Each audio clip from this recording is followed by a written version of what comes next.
बोलिए सद्गुरु देव की जय।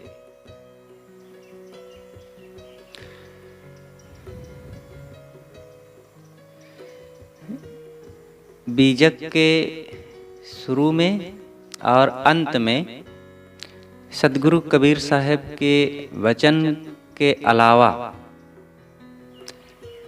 कुछ वाणियाँ हैं। शुरू में मंगलाचरण है और अंत में बीजक पाठ फल है। बीजक पाठ फल किसने बनाया ये पता नहीं है। ये 9 साखियाँ हैं, किसी को पता ही नहीं चलता कि कौन बनाए, लेकिन जो भी बनाए होंगे बहुत योग्य संत, आत्मलीन और सद्गुरु कबीर के विचारों को गहराई से समझने वाले रहे होंगे। और शुरू में मंगलाचरण है। मंगलाचरण सद्गुरु श्री पूर्ण साहेब जी का बनाया हुआ है।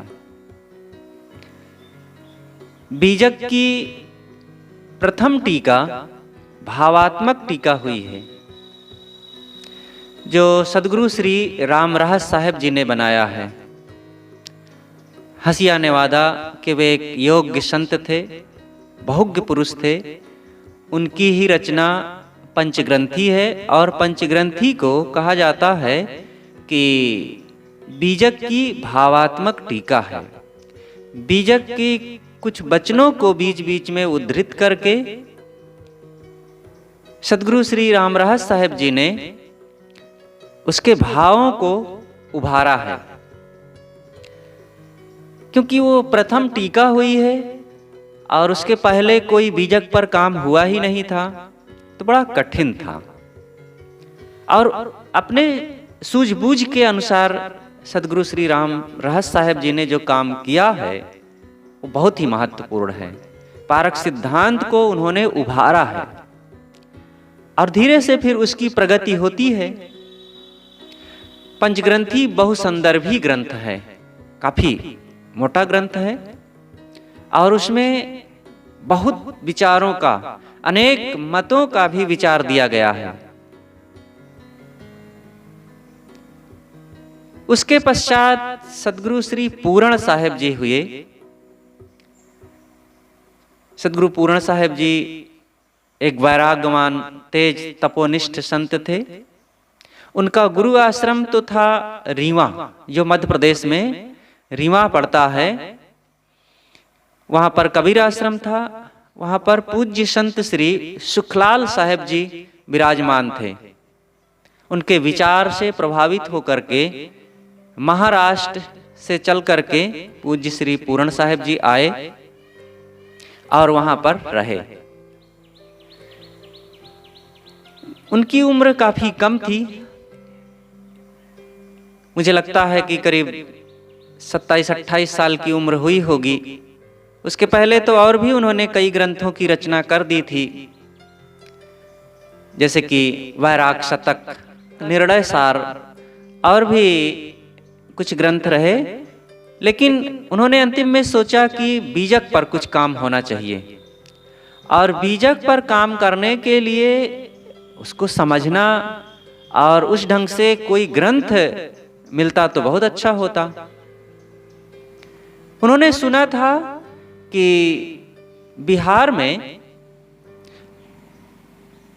शायद वे फतुहा की बात है, वहां पर श्री कुंजल साहब एक संत हुए हैं और उन्होंने बीजक पर काम किया है और वो छपी नहीं है अभी तक। हस्तलिखित रूप में वो कॉपी वहां पर थी। श्री पूर्ण साहेब जी मध्य प्रदेश रीवा से चल करके वहां पहुंचे।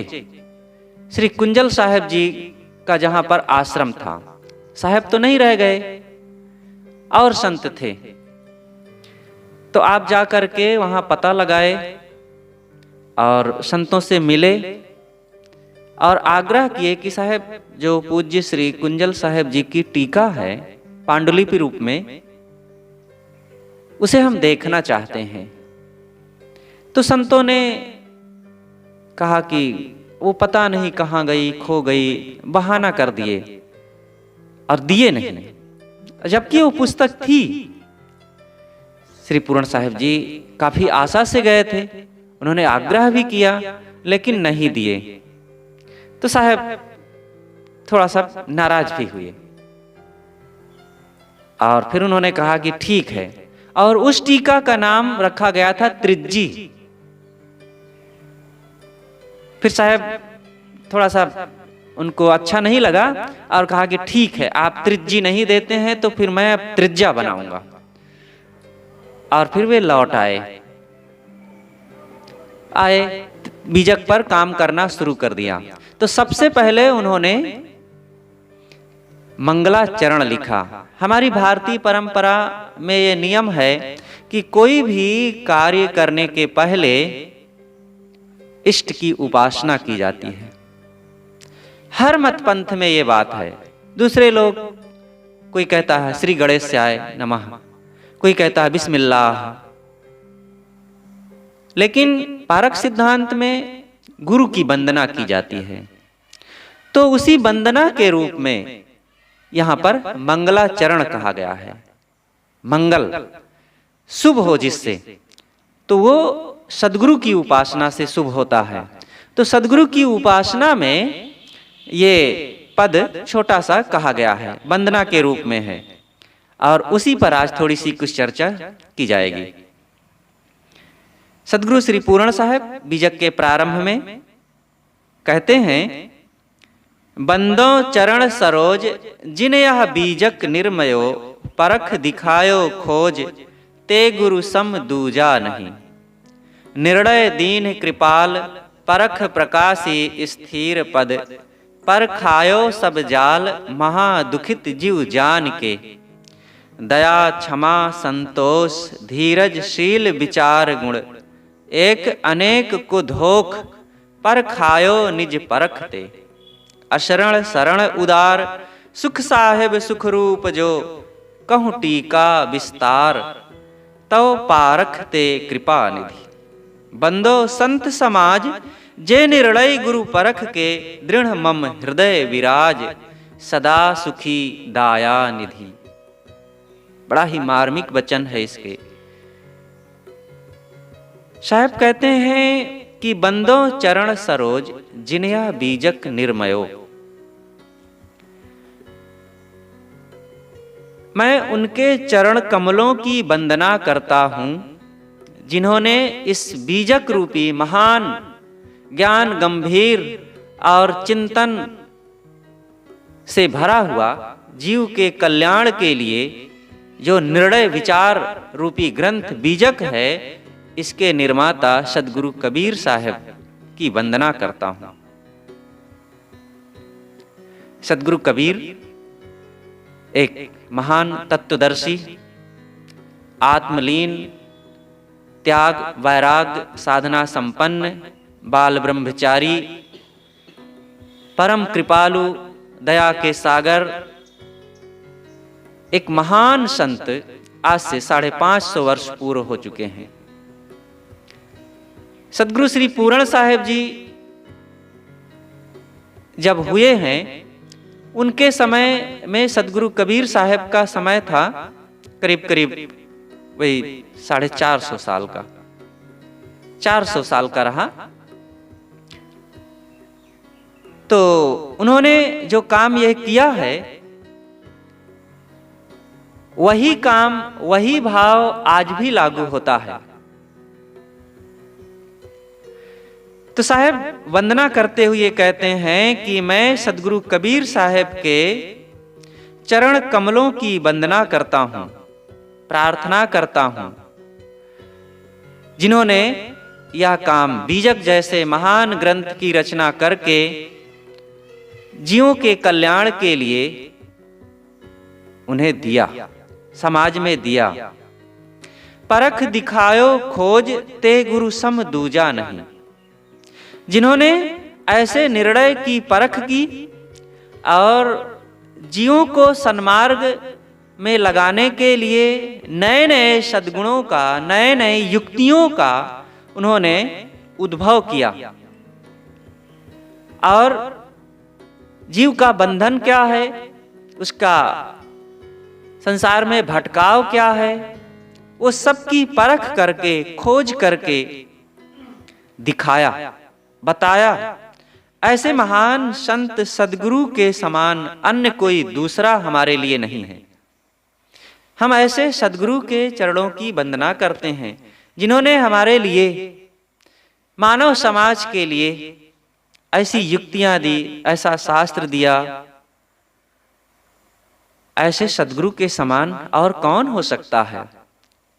वैसे तो दूसरों के लिए बहुत हैं अपने प्यारे, लेकिन वे सब भव बंधनों में भटकाने वाले हैं। भव सिंधु में कुटुंब के सब हैं डुबाने वाले, सतगुरु फकत जगत में दुख से छुड़ाने वाले। और जो लोग हैं वे तो सब भवसागर में डुबाने वाले हैं। वे कुटुंबी, परिवार के लोग, मित्र, सगे सहोदर, ये सब की वही बात है। लेकिन सद्गुरु एक ऐसे संत हैं, हस्ती हैं, या कहें शख्स हैं कि वो भवसागर से पार करने वाले हैं। इस संसार में आकर के जीव को क्या मिलता है? केवल भटकाव, दुखों का भोग, मन इंद्रियों के चक्कर में पड़ करके प्रकृति के दरेरे में दुख पाना, यही तो हो रहा है। जन्म मरण का प्रवाह चल रहा है इस संसार में अपने कर्म वासनाओं के कारण। लेकिन इन सारे भटकाव को, सारी वासनाओं को बताकर, समझा करके इन सब का अंत करने वाले कोई विवेक संपन्न सद्गुरु ही तो हैं। और वे हैं सद्गुरु कबीर साहब, जो अपने इष्ट की उपासना कर रहे हों और भी कोई निर्दयी, बोधयुक्त, रहनी संपन्न दूसरों के लिए कोई अन्य सद्गुरु भी हो सकते हैं। लेकिन हम सब के लिए जो निर्णय विचार दिए हैं, तत्व चिंतन दिए हैं और स्पष्ट बंध मोक्ष को, जड़ चेतन को और स्वापर को बताने वाले हैं, तो वे हमारे आदि गुरु सद्गुरु कबीर साहब हैं। सद्गुरु श्री रामराज साहब जी ने 3 गुरु की बात बताई है। एक है जो ये निर्णय देने वाले आदि गुरु सद्गुरु कबीर साहब। सद्गुरु कबीर साहब ना हुए होते तो हमें ये स्पष्ट जड़ चेतन का साफ निर्णय बोध, अंधविश्वास रहित जो ज्ञान है, ये ना मिला होता। लेकिन सद्गुरु कबीर तो आज से 550 साल पहले अपना ज्ञान विचार दे करके, अपना जीवन जी करके, समाज में वो उपदेश सुना करके चले गए। उनका जो शारीरिक यात्रा समाप्त हो गई, आत्मलीन हो गए। अब उनका ज्ञान हम तक कैसे आता? तो उनके पश्चात बीच के संत हुए, जो परंपरा हुई, और उन संतों ने ऐसे महान सद्गुरु कबीर के ज्ञान विचार की कीमत समझी, महत्व समझा, जीवों के लिए, मानव समाज के लिए इतना महत्वपूर्ण कल्याणकारी समझा और खुद अपने जीवन में उसको लागू किया, ऐसा जीवन जिया और दूसरे लोगों में उसका प्रचार किया। इसलिए वे भी कबीर रूप हैं। लेकिन स्पष्ट रूप से अपनी शरण में लगा करके, हमें दीक्षित करके और हमारे उबड़ खाबड़ स्वभावों को निभाते हुए हमें कंकड़ से रत्न बनाने वाले कोई हमारे बोधदाता सद्गुरु है ना। और वे वर्तमान में जिन्होंने हमें शरण में लगाया, निभाया और ये ज्ञान दिया, सद्गुरु कबीर का ये तत्व चिंतन हमको दिया। तीसरे वे हैं बोधदाता सद्गुरु। और हम कह सकते हैं कि सद्गुरु अभिलाष साहब जी। तो 3 कबीर हैं, एक आदि गुरु सद्गुरु कबीर साहब, तीसरे दूसरे जो सदगुरु कबीर के विचारों को हम तक आज समाज में ला करके जीवित रखने वाले वे संत महापुरुष, और तीसरे बोधदाता और शरण में लगाने वाले गुरुदेव। तो इस प्रकार से इन समस्त गुरुजनों का बहुत उपकार है, और इन सब उपकारों को ख्याल करते हुए सदगुरु श्री पूर्ण साहेब यहाँ पर बताते हैं कि ऐसे महान सदगुरु के समान हमारे लिए अन्य कोई नहीं है। निर्णय दीन कृपाल परख प्रकाशी स्थिर पद। सदगुरु कबीर साहब ने कृपा करके ऐसा निर्णय दिया। निर्णय नहीं मिलता है जल्दी से। संसार में भ्रम भटकाव बहुत है। ईश्वर के नाम पर, देवी देवताओं के नाम पर, पूजा और उपासनाओं के नाम पर, जीव और जगत के नाम पर कोई निर्णय नहीं है। साधना करके भगवान मिलेगा कि कहीं जाकर के उपासना तपस्या करके उसको खुश करके मिलेगा। भगवान कोई अलग से देहधारी है जो अतिमानवी है कि कोई मानव के रूप में, सद्गुरु के रूप में वो मिलेगा? कोई निर्णय नहीं है। आकाश में वो है कि इसी धरती पर रहने वाले कोई विवेक साधना संपन्न इंसान है, कुछ पता नहीं चलता।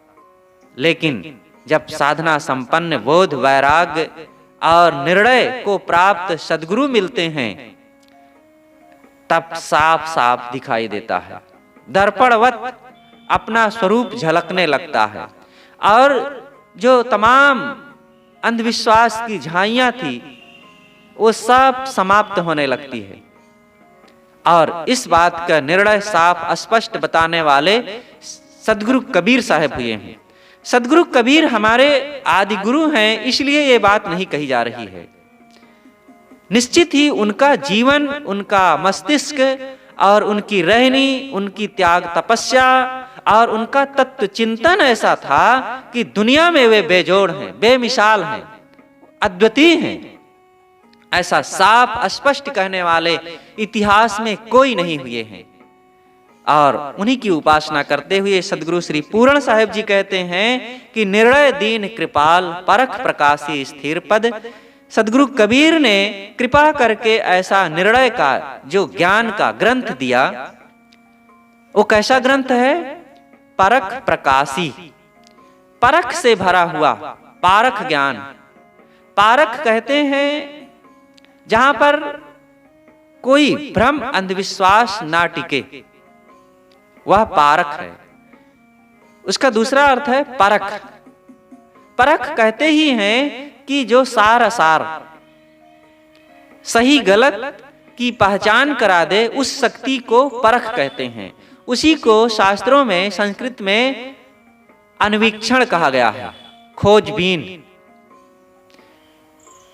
और कौटिल्य अर्थशास्त्र में उसे अन्वीक्षकी विद्या कहा गया है, और सदगुरु कबीर ने उसे परख कहा है। बीच बीच में पूरे बीजक में परख शब्द का प्रयोग हुआ है। साहब कहते हैं, गांठी रतन मरम नहीं जाने, पारख लीना छोरी हो, वस्तु अंते खोजे अंते क्यों करावे हाथ, सज्जन सोई सराहिए जो पारख राखे साथ। पारख बिना विनाश है, कर विचार हो भिन्न। इस प्रकार से जगह जगह साहब ने पारख कहा है। तो ये पारख कहीं किसी अन्य ने नहीं पैदा किया। सदगुरु कबीर ने पारख सिद्धांत की स्थापना स्वयं की है। स्थापना क्या की है?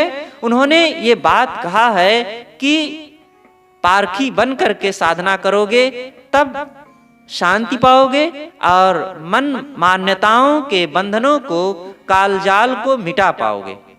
तो साहब यहाँ पर सदगुरु श्री पूर्ण साहब जी कहते हैं, परख प्रकाशी स्थिर पद।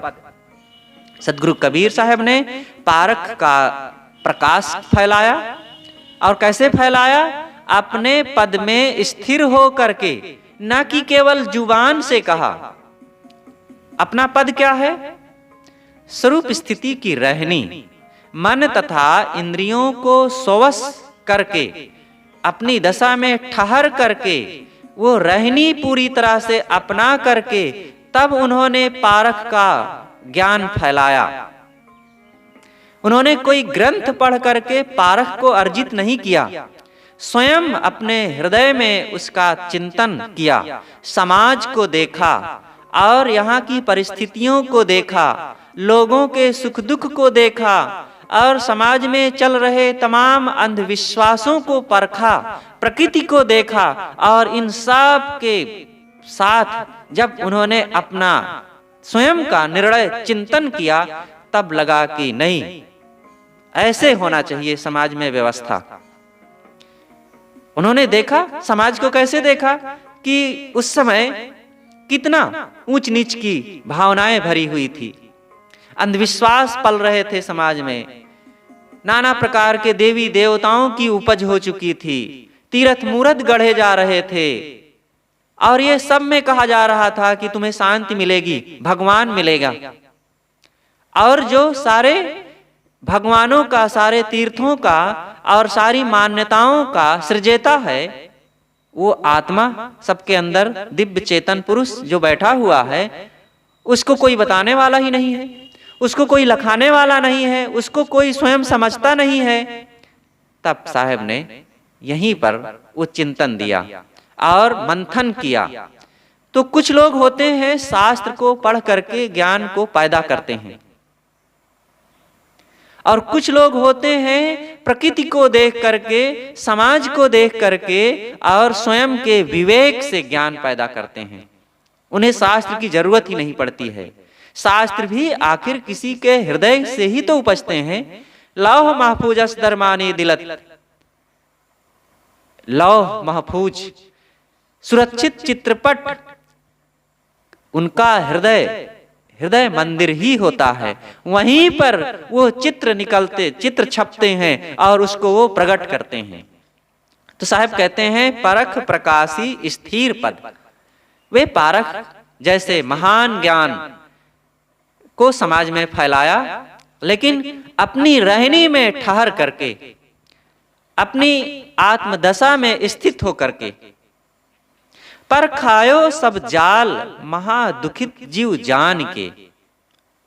जीवों की दशा को उन्होंने देखा कि जीव कैसे यहाँ पर दुखित हैं, उनको भटकाने वाले कैसे कैसे लोग हैं। मन तथा इंद्रियों के जाल में सभी जीव तो वैसे ही जल ही रहे हैं। अपने पूर्व के किए हुए खोटे कर्मों के कारण, मलिन संस्कारों के कारण ये जीव तो बेचारा वैसे ही मारा जा रहा है। पहले से है बिगड़ायल और का बिगड़ो ना ही बिगारो, घाव काहि पर घालो जित देखो तित प्राण हमारो। सतगुरु कबीर कहते हैं कि ये जीव तो वैसे ही पहले से बिगड़ा हुआ है, इसको और काहे को परेशान कर रहे हो।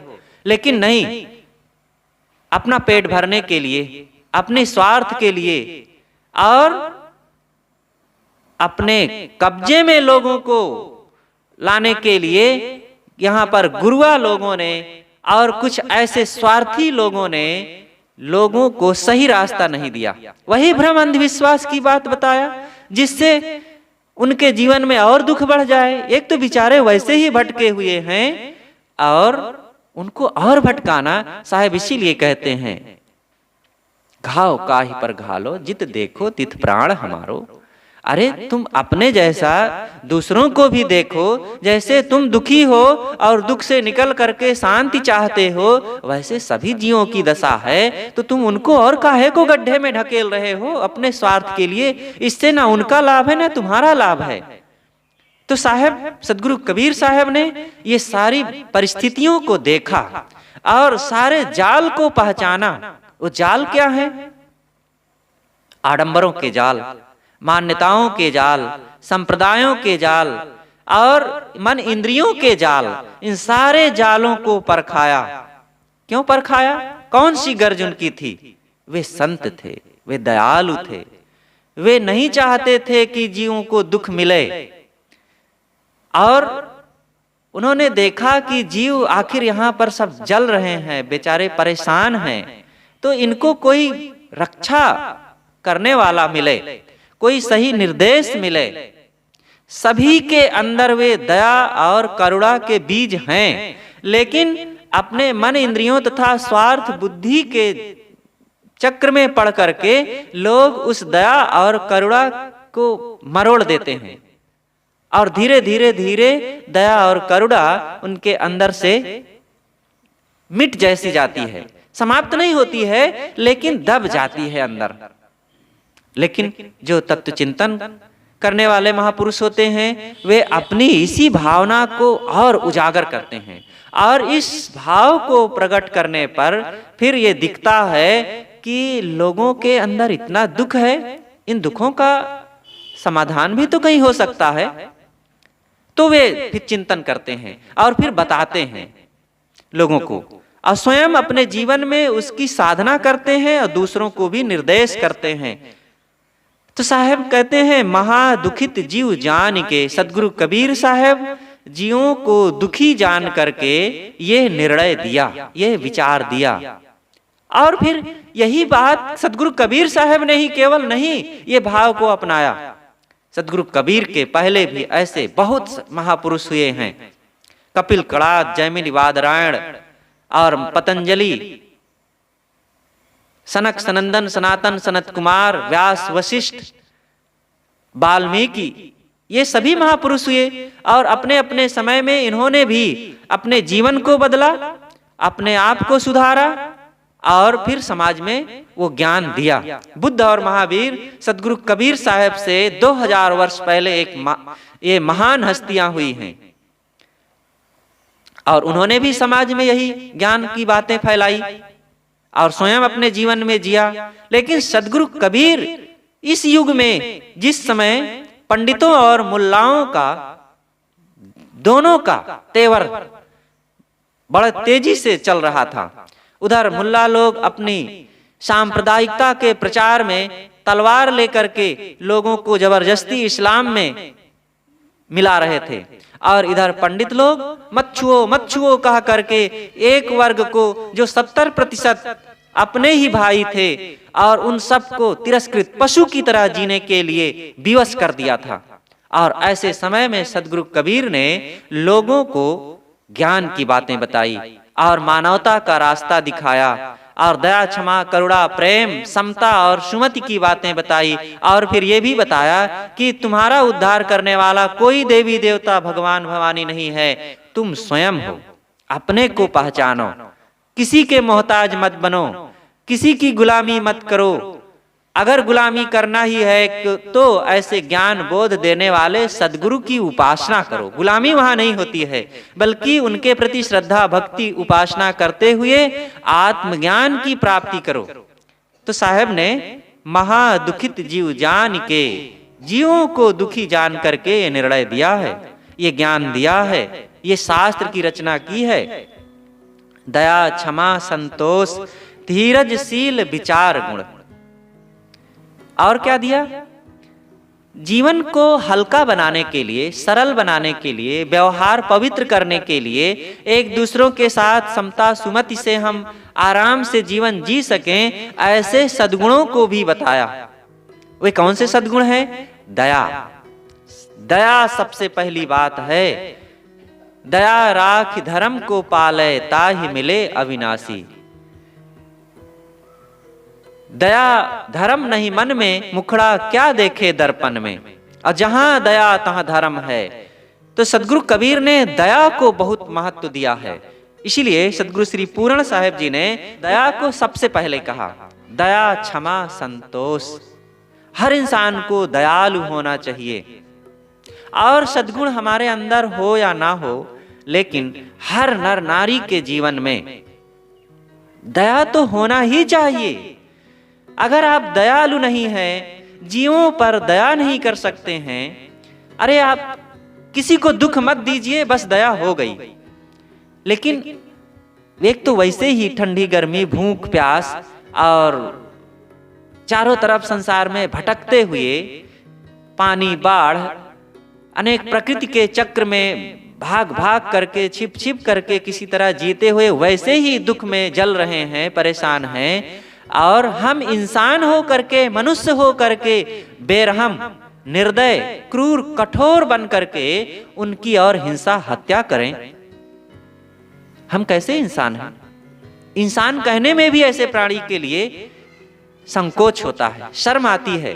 किसे इंसान कहा जाए तो शैतान फिर किसे कहेंगे? जो काम एक बाघ, भालू, शेर, चीता कर रहा है, जो काम एक शैतान के लिए कहा गया है कि शैतान भटकाता है संसार को, दुख देता है, और वही काम हम खुद कर रहे हैं मनुष्य हो करके, निर्दय, कठोर हो करके, तो हम मनुष्य काहे को? साहब कहते हैं दया करो। और दूसरी बात है क्षमा करो। दया उनके लिए किया जाता है जो दीन लाचार हैं, जिनसे हमारा कोई संबंध नहीं है, फिर भी दुखी जान करके उन पर दया करना चाहिए। और क्षमा जिनसे हमारा संबंध होता है, जिनसे हमारा लगाव होता है, जिनके साथ हमारा रात दिन का व्यवहार होता है, और वे भी अगर भूल कर जाएं तो क्षमा करो। ये और बड़े जिगर वालों का काम है।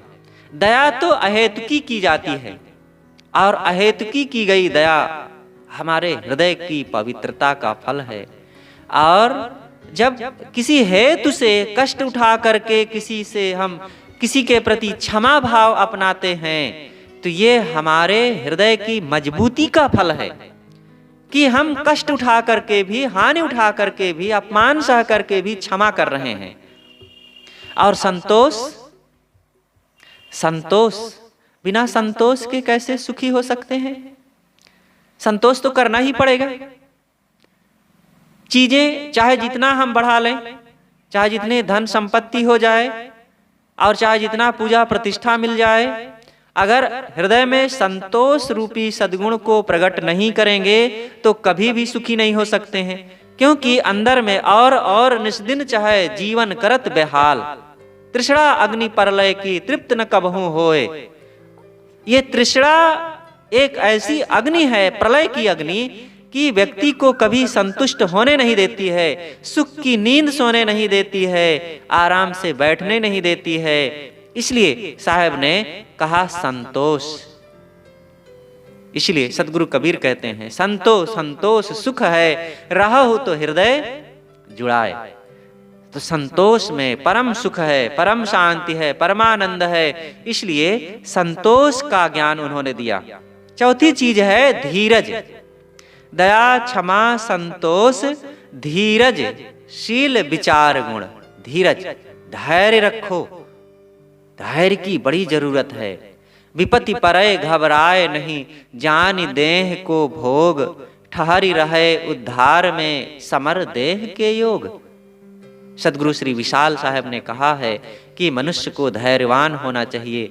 आखिर जीवन है, प्रकृति है, संसार है, लोग हैं, मन इंद्रियां हैं, और इन सब के दरेरे में समस्याएं आएंगी, प्रतिकूलताएं आएंगी, और संयोग वियोग होंगे, अनसुहाती घटनाएं घटेंगी। ऐसे समय में मन अधीर होने लगता है, टूटने लगता है, और हम अपने को असहाय मानने लगते हैं, भटकने लगते हैं। लेकिन साहब कहते हैं धैर्य रखो, घबराओ नहीं। जैसे तूफान आता है, आंधी आती है, तो थोड़े समय के लिए आती है, और आती है तो झकझोर करके रख देती है। घर, पेड़, पौधे, चीजें सब को झकझोर देती है। धूल गर्दा चारों तरफ हो जाता है। ऐसा लगता है कि अब कैसे जीवन चलेगा। लेकिन तूफान कितने समय रहता है? बस कुछ मिनट, और थोड़े समय में समाप्त, धूल गर्दे शांत हो जाते हैं, और फिर वही पूर्व का सामान्य समय आ जाता है, सामान्य वायु रहती है।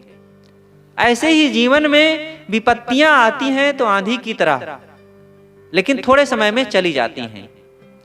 कमजोर मन टूटने लगता है, घबरा जाता है, लेकिन घबराने की जरूरत नहीं है। आंधी चली जाएगी, फिर सामान्य वातावरण आ जाएगा, फिर जीवन में खुशियों के दिन आ जाएंगे, बहुत जल्दी आ जाएंगे। क्यों घबरा रहे हैं? तो साहब कहते हैं धैर्यवान रखो, शीलवान बने। समाज में आप शीलवान नहीं बनेंगे तो चाहे जितने सद्गुणी हो जाए, चाहे जितने धनी हो जाएं, सुखी नहीं हो सकते हैं। शील सारे सद्गुणों को सम रखता है और हमारे हृदय में उसको समय से प्रकट करता है। सद्गुणी तो है लेकिन शीलवान नहीं है। किसी को दुखी देखे उसको सहारा करने के लिए जो भावना उत्पन्न होती है, यही है शील। कहीं रास्ता जा रहे थे, कोई सड़क पार करना था, अब हम चले गए नजरअंदाज करके। एक तरफ बड़े दयालु तो हैं, बड़े दानी तो हैं और बड़े सत्संगी तो हैं, लेकिन नजरअंदाज कर दिए, शील का पालन नहीं किए। और शील का पालन ना करने से देखो यहाँ पर दया भी नहीं रह गई, प्रेम भी समाप्त हो गया। शील सारे सद्गुणों को हृदय में बरकरार करने का सद्गुण है। शीलवान बने तो साहब कहते हैं शीलवान। सदगुरु कबीर ने कहा है, शीलवंत सबसे बड़ा सब रत्नन की खानी, तीन लोक की संपदा रही शील में आनी। शीलवान सबसे बड़ा है। शील सद्गुणों रूपी रत्नों को प्रकट करने की खानी है। खानी कहते हैं कि जहां से कोई चीज उत्पन्न हो, तो शील से अन्य सारे सद्गुण उत्पन्न होते हैं। इसलिए साहब कहते हैं शीलवान बनो। और अगली बात साहब कहते हैं विचार। विचार विचार रूपी गुण को भी अंदर में रखो। विचारवान आप नहीं होंगे तो कोई भी आपको ठग लेगा, कहीं भी आप भटक जाएंगे, कहीं भी आप भूल कर सकते हैं, और कोई भी कुछ बात कह दिया सब मानने के लिए तैयार हो जाएंगे, जा बेजा सब कुछ। इसलिए विचार करो, सदा विचार करो मोरे भाई, जो लो देह बिखर नहीं जाई, कर विचार विकार परिहरि तरण तारण सोए। इसलिए विचार की हमारे हृदय में महत्ता होनी चाहिए और सब समय विचार पूर्वक काम करें। विचार पूर्वक जब काम करेंगे तब आपसे गलतियां नहीं होंगी। तो इस प्रकार से सदगुरु श्री पूर्ण साहेब जी ने सदगुरु श्री कबीर साहेब जी के लिए कहा है कि गुरुदेव सदगुरु कबीर साहेब ने दया, क्षमा, संतोष, धीरजशील, विचार आदि गुणों को प्रकट किया। ये गुण तो थे, लेकिन सदगुरु कबीर ने इन गुणों को साधकों के, जिज्ञासुओं, मुमुक्षुओं के हृदय में विशेष भाव लाने के लिए कहा और उसका पुनः उद्घाटन किया। मानो जैसे कोई चीज हो और बहुत पुरानी हो करके घर में पड़ी हो और बहुत दिनों से पड़ी रहने के कारण वो निस्तेज दिख रही है और उस पर धूल गर्दे कचड़े चढ़ गए हों, महत्वहीन लग रही हो और उसको लोग नजरअंदाज कर रहे हों, लेकिन जब उसका कोई महर्मी पारखी आता है, देखता है कि इतनी कीमती चीज, इतनी महत्वपूर्ण चीज यहाँ पर ये रखी हुई है और उसके उपयोग को अपने जीवन में, उससे लाभ को जब देखता है तो पुनः उसको धो पोंछ करके उपयोग करने लगता है, तो वह चीज पुनः नई जैसे हो जाती है और पुनः वो लाभ देने लगती है। इसलिए सदगुरु कबीर ने यही किया, इन सद्गुणों को पुनः जागृत किया। उन्होंने समाज में देखा कि लोग कैसे जीवन जी रहे हैं, हिंसा हत्या में बढ़ रहे हैं और मारकाट में बढ़ रहे हैं, एक दूसरों के प्रति प्रेम नहीं उत्पन्न कर रहे हैं, धैर्य संतोष नहीं है इनके जीवन में और शील विचार नहीं है। तो पुनः इस पर जोर दिया, इन सद्गुणों पर साहब ने जोर दिया और पूरे बीजक में हर बात को देखिए तो सद्गुणों पर ही तो जोर दिया गया है कि ऐसे दयालु बनो, ऐसे क्षमावान बनो, ऐसे धैर्यवान बनो और ऐसे प्रेमी स्वभाव वाले बनो, ऐसे लोगों के साथ समता बुद्धि रखो और क्षमा करो। तो यही तो ज्ञान है, यही तो मानवता है और इन्हीं गुणों को हृदय में अपना करके पूर्ण वासनाहीन हो जाना, यही तो जीवन मुक्ति है। और जीवन मुक्ति कहाँ मिलेगी? एक अनेक को धोख पर खायो निज परखते। और साहब ने क्या किया है? सदगुरु श्री पूर्ण साहब एक एक बात, जो खास बात है सदगुरु कबीर ने जो दिया है, इस मंगलाचरण में ही गिना देते हैं। एक अनेक का जो धोखा है, वो क्या धोखा है? कोई कहता है एक ब्रह्म है, और कोई कहता है नहीं, एक ब्रह्म के अलावा दूसरा ईश्वर भी है। ये दोनों धोखा है। ये दोनों से हट करके सदगुरु कबीर ने कहा है जड़ और चेतन संसार की दो सत्ताएं हैं, और इन दो सत्ताओं से यहाँ पर प्रकृति जड़ात्मक संसार भी चल रहा है, और चेतन जीव शरीर से, जड़ शरीर से जुड़ करके अपने स्वरूप का ज्ञान प्राप्त करके सद्गुणों को धारण करके यह प्रकृति से पार हो जाता है। ये एक अनेक का धोखा भी साहब ने मिटा दिया कि एक ब्रह्म, कहते हैं कि ब्रह्म के अलावा संसार में कुछ है ही नहीं है। अब उनके लिए यहाँ चेतन जीवों की बात और मिट्टी पत्थर पेड़ पहाड़ नदी झरने समुद्र आदि जो संसार फैला हुआ है जड़ात्मक संसार, ये सब को वे नजरअंदाज कर दिए। कहते नहीं बस एक ब्रह्म है और इन सब को एक में मान लिए, सारा गुण गोबर एक कर डाले। और दूसरे कहते हैं ईश्वर, ईश्वर ने संसार को बनाया। जब ईश्वर ने बनाया है तो कल्पना करो ईश्वर कैसा होगा। ईश्वर निश्चित ही वो सत्यम शिवम सुंदरम होगा, वो दयालु होगा, महाकरुणा निधान होगा और समता सुमति प्रेम से अपने बच्चों को रखने वाला होगा। लेकिन उसने संसार को बनाया और संसार को जब देखते हैं तब यहाँ पर कितना अव्यवस्थित और यहाँ पर क्रूरता कठोरता मार काट चोरी हिंसा व्यभिचार और सारे जीव दुख में जल रहे हैं। तो लगता है कि ईश्वर ने बनाया, भगवान ने बनाया इस संसार को, शैतान ने बनाया। जब संसार नहीं था तो इस संसार को भगवान ने बनाया, तो क्यों बनाया? तो कुछ लोग कहते हैं जीवों पर दया करके। तो दया करके जो काम किया जाता है, तो जिस पर दया किया जाता है वो व्यक्ति सुखी हो जाता है ना। और इस संसार में जीव आए, भगवान ने दया करके यहाँ लाया, देह में लाया। देह में आए जीव तो दुखी हैं कि सुखी हैं? कौन सा जीव यहाँ पर सुखी है? चाहे बकरी मुर्गी को देख लो, और चाहे भेड़ और गाय भैंस को देख लो, और चाहे लोमड़ी सियार आदि जानवरों को देख लो, और चाहे गाय बैल ऊंट हाथी को देख लो, चाहे मनुष्यों को देख लो, सबके सब तो दुखी हैं। और इस संसार में भगवान ने इन सब प्राणियों को लाया। क्यों लाया? क्या जरूरत थी लाने की? दया करके लाया कि क्रूरता से लाया है? इस संसार को देखते हुए पता चलता है कि भगवान ने नहीं लाया है, और कोई शैतान ने भी नहीं लाया है। भगवान नहीं है कहीं, बल्कि जीव के अपने कर्मफल भोग हैं। कोई लाया वाया नहीं है। ये संसार सदा से है और अपने कर्मानुसार यहाँ जीव सुख दुख भोग रहे हैं। इसलिए साहब कहते हैं एक अनेक को धोख। ये एक और अनेक का, ये ब्रह्म और ईश्वर का ये धोखा साहब ने मिटा करके जड़ चेतन का ज्ञान दिया। परखायो निज परखते, और इन सबका जो जाल है परखाया और स्वयं में उसको परख करके परखाया, बताया लोगों में, नहीं कि नजरअंदाज कह दिया। स्वयं में अपने जीवन में उसकी कसौटी किया, परखा, निर्णय तत्व चिंतन करके तब उस ज्ञान को दिया। असरण शरण उदार सुख साहेब सुख रूप जो। सदगुरु कबीर ने असरण को शरण दिया। वे इतने उदार हैं, इतने दयालु हैं कि जो बेसहारा जीव संसार में भटक रहे थे उन समस्त जीवों को ज्ञान की बातें, सद्गुण रहने की बातें, सदपथ पर चलने की बातें बता करके अपनी शरण में लगाया। किनको लगाया? हम लोगों को लगाया।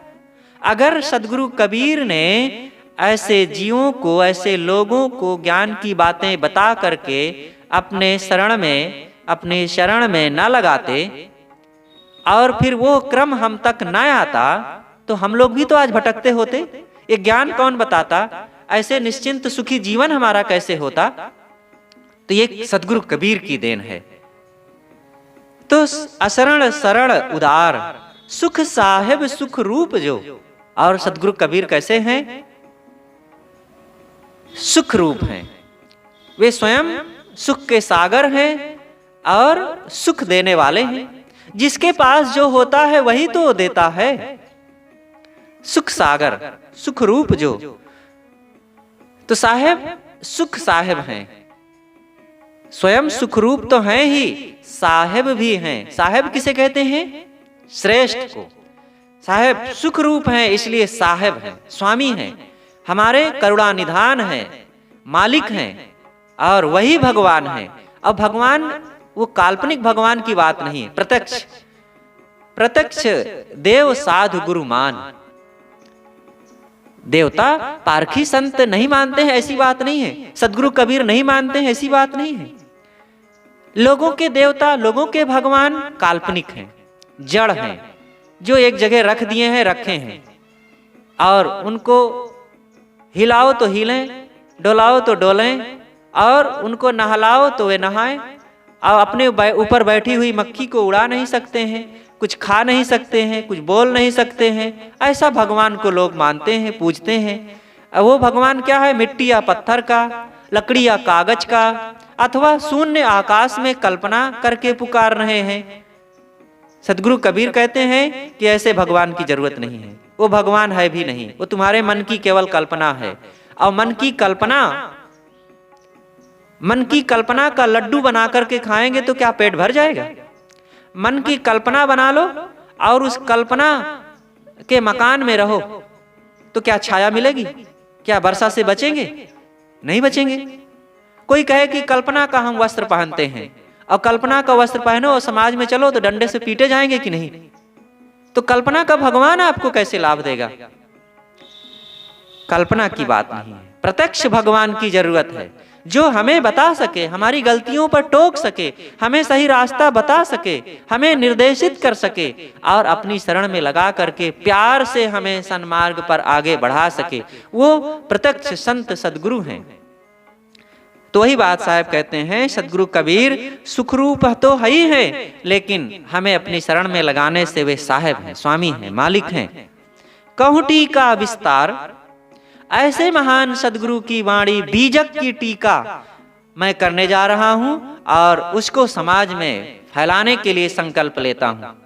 तव पारख ते कृपा निधि, हे सदगुरु कबीर साहेब, आपके ही बोध ज्ञान को प्राप्त करके, आपकी कृपा से ही ये काम मेरा संभव हो सकेगा। इसलिए हे दयालु सदगुरु कबीर साहेब, आप मुझे इस काम को करने के लिए साहस दीजिए।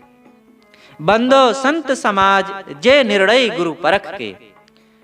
सदगुरु कबीर साहब की उपासना करने के बाद सदगुरु श्री पूर्ण साहेब जी संत समाज की भी उपासना करते हैं कि हे संत समाज, आपके आधार में रह करके ही, आपके चरण शरण में रह करके ही, आपसे ही शिक्षा दीक्षा प्राप्त करके ही मुझे ये बोध मिला है, ये ज्ञान मिला है, और ये काम करने के लिए मुझे हिम्मत मिली हुई है। इसलिए मैं आपके चरणों की वंदना करता हूँ। देखो सदगुरु श्री पूर्ण साहेब जी कितना साफ, सदगुरु आदि गुरु जो हमारे कबीर साहेब जी हैं उनकी उपासना करते हैं, और वर्तमान में जो प्रत्यक्ष सदगुरु और संत हैं जिन्होंने हमें चरण में लगाकर, शरण में लगा करके, बैठा करके प्यार से ज्ञान की बातें बताया और जीवन को सतपथ पर, कल्याण के मार्ग पर आगे बढ़ाने के लिए निर्देश दिया, ऐसे संत समाज की भी वे उपासना करते हैं। जे निर्णय गुरु परख के, जिन्होंने ऐसे निर्णय ज्ञान को हमें दिया। कौन सा ज्ञान? पारख ज्ञान। दृढ़ मम हृदय विराज सदा सुखी दाया निधि। हे सदगुरु कबीर साहेब जी, हे संत समाज, हे मेरे बोधदाता सदगुरु श्री सुखलाल साहेब जी, आप हमारे हृदय में सदा निवास करो, आप हमारे हृदय में सदा वास करो। एक साधक को, एक मुमुक्षु को सब समय अपने हृदय में अपने सदगुरु को बैठा करके रखना चाहिए। सुबह उठें और अपने गुरु की उपासना करें, अपने गुरु की याद करें, संसार की याद नहीं।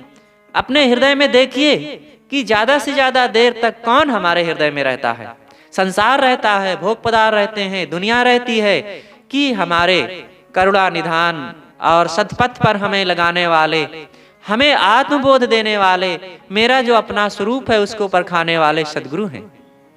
अपने अंदर हमें झांकना चाहिए और ऐसी ही बात ठोस पूर्वक सद्गुरु साधकों के लिए कहते हैं कि हे गुरुदेव, आप दृढ़ता पूर्वक हमारे हृदय में वास करो। आपके अलावा मेरे हृदय में किसी और को स्थान मिलना ही नहीं चाहिए। हे दया के सागर, सदा सुखी दया निधि गुरुदेव सदगुरु कबीर साहब जी, मेरे गुरुदेव परम निधान सदगुरु श्री सुखलाल साहब जी, या हम कहें तो हमारे गुरुदेव सदगुरु श्री अभिलाष साहब जी, आप हमारे हृदय में सदा वास करो। हम आपके अलावा एक क्षण भी ना रह सकें। आपके विचारों से हट करके कभी भी हमें शांति नहीं मिल सकती है। इसलिए ऐसे महान सदगुरु कबीर साहब जी, हमारे संत समाज और हमारे बोधदाता सदगुरु हमारे हृदय में वास करें। और इस वंदना में जो बीजक की टीका करने वाले सदगुरु श्री पूर्ण साहेब जी, जो ज्ञान की बातें भर देते हैं, गागर में सागर, पूरा ज्ञान का, पूरे बीजक का पूरा सूत्र रूप में सब कुछ इसमें समाया हुआ है। व्यवहारिक और आध्यात्मिक दोनों रूप है। इसलिए इस वंदना को हमें रोज सत्संग के पहले स्मरण करना चाहिए और अपने जीवन में इसका आचरण करना चाहिए, मनन करना चाहिए और इसका भरपूर लाभ लेकर के अपने जीवन को सद्गुरु संतों के प्रति भक्ति भाव रखते हुए कल्याण पथ पर आगे बढ़ाएं। बस बोलिए सद्गुरुदेव की जय। हे गुरुदेव तुमको